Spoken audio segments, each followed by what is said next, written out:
যারা আমাদের চ্যানেলের রেগুলার ভিউয়ার্স রয়েছেন, প্রাইসটা যখনই বিটকয়েনের ইচ ওয়ান টাইম ফ্রেমের 50 ডে ইএমএ 50 ডে মুভিং অ্যাভারেজের উপরে ক্লোজ দিবে, মার্কেটটা কিন্তু সেখান থেকে র্যালি করবে। আর সেটাও কিন্তু সেরকমভাবে মার্কেটটা কিন্তু অলরেডি পারফর্ম করতেছে। আপনি যদি খেয়াল করেন, প্রাইসটা অলরেডি 50 ডে মুভিং অ্যাভারেজের উপরে ক্লোজ দিয়েছে এবং মার্কেটটা এখন একটা স্ট্রং ট্রেন্ডিং মুভে রয়েছে।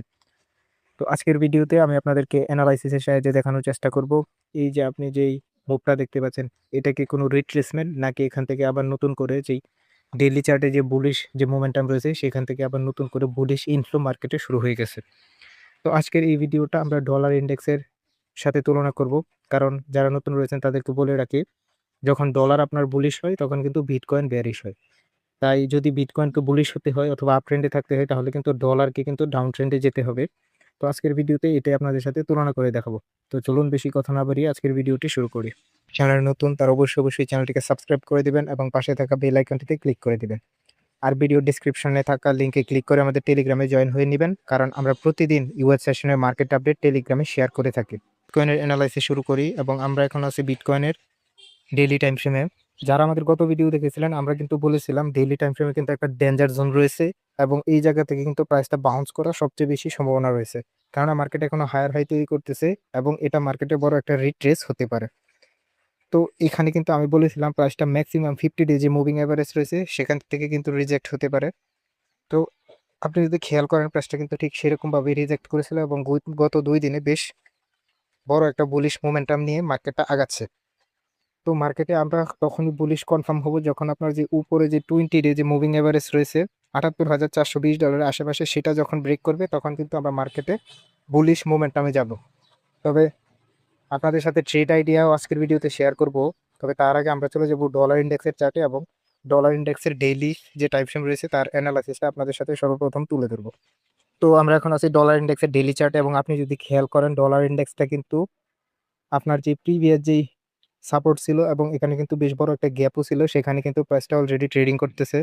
এবং সেখানে যদি আপনি খেয়াল করেন, গত 4 দিনে বায়াররা প্রচুর পরিমাণে পুশ করতেছে, কিন্তু এখানে তারা কোনো রেজাল্ট পাচ্ছে না, যার কারণে এখানে আপনি দেখতে পাচ্ছেন মার্কেটটা সাইডওয়েজ হয়ে গিয়েছে এবং সেখান থেকে আপনার বায়ার প্রেশারটা কিন্তু কমে আসছে। আর আপনারা জানেন, মার্কেট যখন সাইডওয়েজ হয় তখনই কিন্তু ট্রেন্ডটা রিভার্সাল হয় সবচেয়ে বেশি। তো আমার এখানে ডেইলি চার্টে যেহেতু মোমেন্টাম, আমরা বায়ারদের নতুন মোমেন্টাম দেখতে পাচ্ছি না, তো এখান থেকে সর্বোচ্চ সম্ভাবনা রয়েছে মার্কেটটা এখান থেকে ফল করবে। তবে মার্কেটটা সর্বনিম্ন যে আপনি যে 20 ডে মুভিং অ্যাভারেজ রয়েছে 98 পয়েন্ট, সেখানে পর্যন্ত আসতে পারে। তবে এখান থেকে কিন্তু বেশ বড় একটা ডাউন মুভ দিতে হবে। আর ভিডিও শুরুতে আমি যেরকম ভাবে বলেছিলাম, ডলার যখন ডাউনে যাবে বিটকয়েন কিন্তু পুলিশ হবে।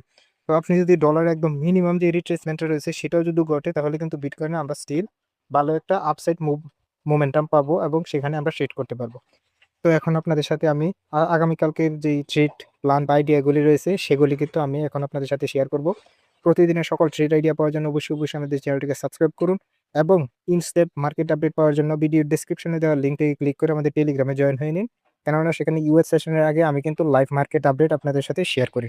তো আমরা এখন আছি বিটকয়েনের ইচ ওয়ান টাইম ফ্রেমে এবং আপনারা দেখতে পাচ্ছেন প্রাইসটা কিন্তু অলরেডি এখানে যেই ট্রেন লাইনটা রয়েছে তার উপর ভর করে কিন্তু প্রাইসটা আপ সাইডে যাচ্ছে। কিন্তু আপনি যদি রিসেন্ট যেই জিনিসটা দেখেন, সেখানে কিন্তু প্রাইসটা অলরেডি একটা ইকুয়াল হাই তৈরি করেছে। সাধারণত যখন ইকুয়াল হাই তৈরি করে তখন সেখান থেকে হয় মার্কেট বড় ধরনের একটা ডাম্প করে, না হলে সর্বনিম্ন হলে ছোট একটা রিট্রেস করে। তো মার্কেট এখন যেহেতু লন্ডন সেশন চলতেছে, তো আমরা মার্কেটে চেষ্টা করব অপেক্ষা করার জন্য এবং ইউএস সেশন যখন ওপেন হবে তখন মার্কেটটা কোথায় থাকে। যদি মার্কেটটা এই যে 20 এবং 50 ডে মুভিং অ্যাভারেজের ভিতরে থাকে, তাহলে কিন্তু প্রাইসের সর্বোচ্চ প্রবাবিলিটিস থাকবে যে 50 ডে মুভিং অ্যাভারেজ রয়েছে সেটাকে ট্যাপ করে তারপর উপরে যাওয়ার। আর 50 ডে মুভিং এভারেজ যে লেভেলে রয়েছে সেটা হচ্ছে 77,410 ডলারের আশেপাশে। তো এই জোনটা হচ্ছে বাই জোনের জন্য সর্বোচ্চ উত্তম এবং আপনারা প্রিভিয়াস লোতে স্টপ লস দিতে পারেন। আর যদি প্রাইসটা এই 50 ডে মুভিং এভারেজের উপর অথবা প্রিভিয়াস লোর নিচে ক্লোজ দেয়, তাহলে কিন্তু মার্কেটে আমরা ডাউন হয়ে যাব।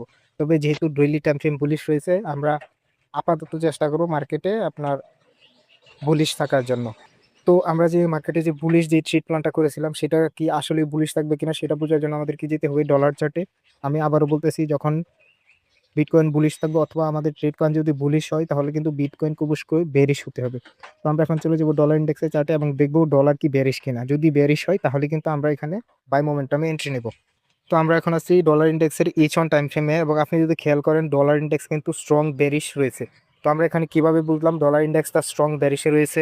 আপনি যদি খেয়াল করেন প্রাইসটা কিন্তু এই জায়গাতে একটা লোয়ার লো তৈরি করেছে, কিন্তু সেটা কিন্তু তার প্রিভিয়াস হাইয়ের উপরে ক্লোজ করতে পারেনি, যার কারণে মার্কেটে আপনার যে ট্রেন্ডটা রয়েছে, মোমেন্টাম রয়েছে, সেটা কিন্তু অলরেডি চেঞ্জ হয়েছে। আর সেটা সবচেয়ে বেশি কনফার্ম হয়েছে আপনি যদি খেয়াল করেন, প্রাইসটা কিন্তু অলরেডি এই যে সাপোর্ট থেকে আপনার এখন কিন্তু রেজিস্ট্যান্স হিসেবে এই জায়গাতে কাজ করতেছে, যার কারণে আমরা মার্কেটে এখন সেলার্সদের যে ডমিনেন্সটা রয়েছে আমরা সেটা দেখতে পাচ্ছি। তো বিটকয়েনে আমরা বুলিশ দেখতে পেলাম H1 টাইম ফ্রেমে, এবং আর ইন্ডেক্সের H1 কিন্তু স্ট্রং ডাউন ট্রেন্ড রয়েছে। তো এই ডাউন ট্রেন্ডটা, এই সেল মোমেন্টাম কি আপনার নিউ ইয়ার সেশনে থাকে কিনা সেটাও কিন্তু আমাদেরকে লক্ষ্য রাখতে হবে। তবে আমরা যেহেতু বিঘা টাইম ফ্রেমগুলি বুলিশ বিটকয়েনের, তাই আমরা বাই সাইডে নেব, এবং ডলারও কিন্তু বেয়ারিশ রিডিং দিচ্ছে। তো এখন হচ্ছে আমাদের টার্গেট কোথায় হবে, আমাদের পোটেনশিয়াল যেই রেজিস্ট্যান্স প্রাইসের সেটা কোথায়। তো আমরা যদি সর্বপ্রথম বিটকয়েনের রেজিস্ট্যান্সটা খুঁজে বের করি, তো আমরা এখন আছি বিটকয়েন ইউএসডিটির H4 টাইম ফ্রেম, এবং আপনারা যদি খেয়াল করেন প্রাইসটা কিন্তু অলরেডি যে 50 ডে মুভিং অ্যাভারেজ রয়েছে H4 এ, সেখানে কিন্তু অলরেডি ট্রেড করতেছে, এবং সেটা যদি দেখেন সেটা কিন্তু আগে সাপোর্ট ছিল, এখন রেজিস্ট্যান্স হিসেবে কাজ করতেছে। তো ইউএস সেশনে হবে মেইন বিষয়, যেহেতু বিগার টাইম ফ্রেম বুলিশ, আমি আশা করি আপনার এই 50 ডে মুভিং অ্যাভারেজকে ব্রেক করে সেটা উপরের দিকে যাবে। আর যখনই H4 এর আপনার 50 ডে মুভিং অ্যাভারেজ ব্রেক করবে, সেখান থেকে কিন্তু তার সর্বোচ্চ পটেনশিয়ালিটি থাকবে তার যে লাস্ট যে টার্গেট রয়েছে $৮৬,০০০ সেখানে পৌঁছানোর জন্য। তো আমাদের সবচেয়ে বড় বাধা হচ্ছে এই 50 ডে মুভিং অ্যাভারেজ, সেটাকে যদি এসপোর ব্রেক করতে পারে তাহলে কিন্তু আমরা লং টার্মে একটা বুলিশ মোমেন্টাম দেখতে পাবো। আর যদি সেটা ব্রেক করতে ব্যর্থ হয় এবং পরবর্তীতে 20 এর নিচেও ক্লোজ হয় এরকমভাবে, তাহলে কিন্তু মার্কেটে আবার আমরা বেয়ারিশ হয়ে যাব। আমরা এখন চলে যাবো ইথিরিয়ামের চার্টে, সেখানে কিন্তু বেশ ভালো একটা বাই সিগন্যাল রয়েছে। তো আমরা এখন আছি ইথিরিয়ামের S4 টাইম ফ্রেমে, এবং আমি কিন্তু আপনাদেরকে আরো আগেও বারবার বলতেছি, যখনই আপনার ট্রেড চেঞ্জ হবে মার্কেট কিন্তু সাইডওয়েজ থাকবে। তো মার্কেটটা কিন্তু এই জায়গাতে সাইডওয়েজ হয়েছে, এবং প্রাইসটা কিন্তু অলরেডি 20 এ ব্রেক করেছে। তো এখানে মার্কেটে দুই ধরনের সিনারিও করতে পারে, এটা কিন্তু অলরেডি একটা ডেঞ্জার জোন, যেটা 50 ডে মুভিং অ্যাভারেজের উপরে এবং 20 ডে মুভিং অ্যাভারেজের নিচে রয়েছে। তো প্রাইস এখান থেকে সর্বোচ্চ যে পটেনশিয়ালিটি রয়েছে সেটা কিন্তু এখান থেকে সর্বোচ্চ পরিমাণে ড্রপ করতে পারে। তবে যদি বিটকয়েন বুলিশ হয় আজকে বা অথবা আগামীকাল যে নিউ ইয়র্ক সেশন রয়েছে সেই সেশনে, তাহলে কিন্তু ইথেরিয়ামটা H4 এ আপনার যে 50 ডে মুভিং অ্যাভারেজ রয়েছে সেটাকেও ব্রেক করবে। আপনি যদি খেয়াল করেন প্রাইসটা কিন্তু অলরেডি বেশ লং টার্মে কিন্তু ডাউন ট্রেন্ডে রয়েছে। যখনই আপনার এই ট্রেন্ড লাইনটা ব্রেক করবে এবং 50 ডে মুভিং অ্যাভারেজ ব্রেক করবে, আমরা ইথেরিয়াম কিন্তু স্ট্রং বুলিশ দেখতে পাবো। তবে তার জন্য অবশ্যই বিটকয়েনকে আপসাইডে মোমেন্টাম থাকতে হবে। যদি বিটকয়েন কোনো কারণে আপসাইডে মোমেন্টাম দিতে না পারে, তাহলে কিন্তু ইথেরিয়ামে আরো বড় ধরনের ফল আমরা আশা করতে পারি। তবে যেহেতু বিটকয়েন আপাতত বুলিশ মোমেন্টাম দেখাচ্ছে, আমরা ইথেরিয়ামেও বাই সাইডে ট্রেড করব। আর অবশ্যই টাইট স্টপ লস ব্যবহার করবেন।